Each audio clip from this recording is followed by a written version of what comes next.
बातमी मुंबईतून आहे। मंत्री मंगल प्रभात लोढांकडून वॉर्ड निहाय जनता दरबाराचं आयोजन करण्यात आलंय।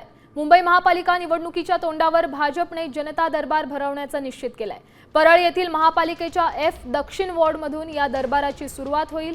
प्रत्येक वॉर्डमध्ये सातत्याने जनता दरबार घेणार अशी माहिती मंत्री लोढा यांनी दिली आहे। समस्या सोडवण्यासाठी मुंबईकरांनी जनता दरबारात यावं असं आवाहन देखील मंत्री मंगल प्रभात लोढा यांनी केलंय। मंत्री लोढा यांचं मुंबईकरांना दरबारात सामील होण्याचं आवाहन आहे।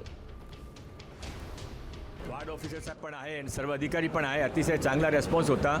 300 पेक्षा जास्त लोक आले। 200 पेक्षा जास्त लोकांनी आपण ऑन द स्पॉट न्याय केला। जे आहे शिल्लक त्याचे पण कंटिन्यू राहील। माझी विधानसभा आहे पण मी अधिकाऱ्यांचे मानतो आणि लोकांची पण समस्या आपण हा जनता दरबार नेहमी पुढे पण करू। जोपर्यंत हा जनता दरबारची कंप्लेंट झिरो होत नाही तोपर्यंत आपला प्रयास होईल। माननीय देवेंद्र फडणवीसजीने सांगितलं होता की लोकांकडे जावा आणि लोकांची कंप्लेंट ऐका आणि सॉल्युशन करा। त्याप्रमाणे आज प्रथम जनता दरबार मुंबईचा झाला। आता पुढे